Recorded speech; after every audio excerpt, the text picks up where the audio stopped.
Olá! Hoje a gente vai explorar a vida de J.C. Ryle. Ele foi uma figura bem importante na Igreja Anglicana do século XIX, mas talvez, nem todo mundo conheça tão bem fora de alguns círculos, né? A gente está se baseando em parte da biografia dele.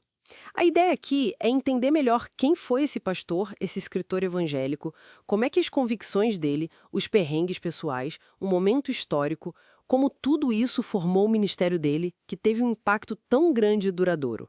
Bom, vamos lá desvendar um pouco essa figura. E para entender o raio, a gente precisa pensar na época, né? A Inglaterra vitoriana. Um caldeirão de debates teológicos, ele se posicionou firmemente contra duas coisas principais. Primeiro, o movimento tractariano, que queria resgatar práticas mais próximas do catolicismo romano para o anglicanismo. E segundo, a teologia liberal que começava a surgir, questionando pontos bem fundamentais, tipo a autoridade total da Bíblia.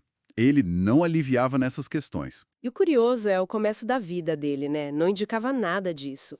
Ele nasceu em 1816, família rica, pai banqueiro, membro do parlamento, teve a melhor educação possível, Eton, Oxford.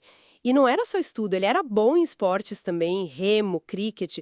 O caminho parecia ser a política, sabe? Mas aí aqui é que a história dá uma guinada bem interessante.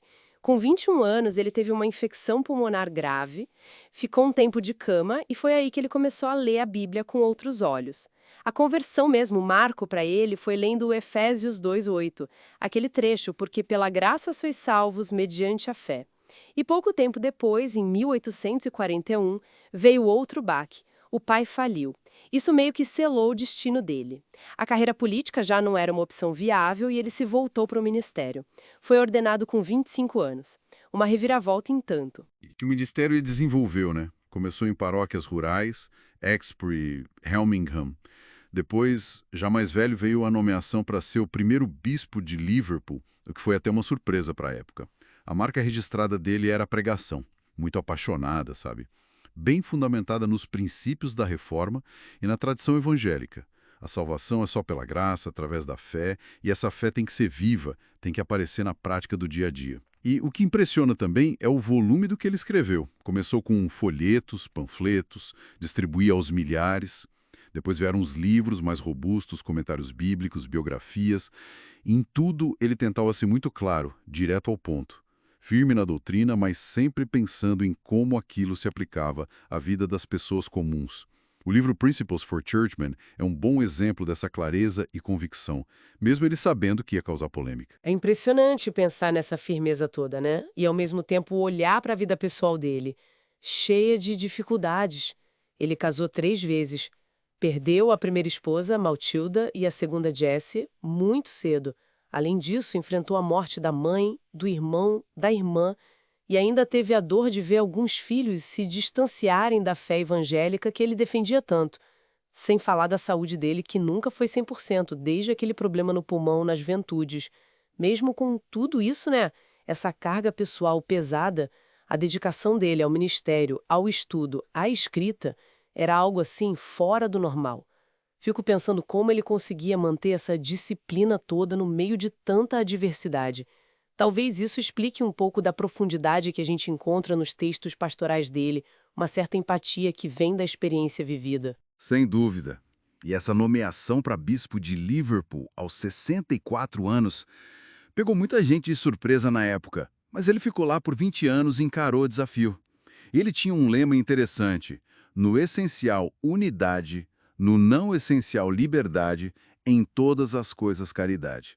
Isso mostra uma tentativa de equilibrar, né, a firmeza naquilo que ele acreditava ser fundamental com uma abertura onde era possível ter divergência.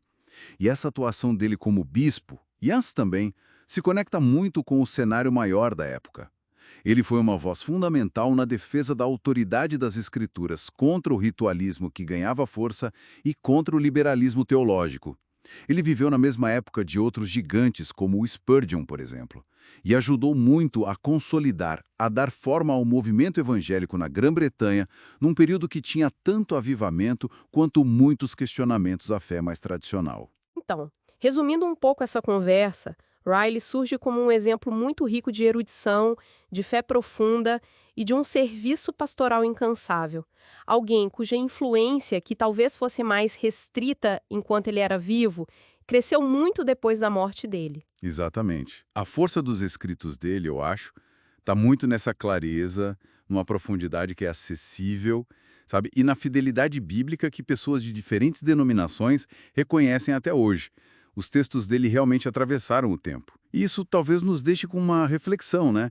O que essa trajetória do Riley sugere sobre como a convicção pessoal, quando é testada pelo sofrimento, pela oposição de ideias, como isso pode acabar forjando um legado que às vezes só se consolida mesmo, só ganha o reconhecimento pleno com o passar do tempo? Fica aí a pergunta para a gente pensar.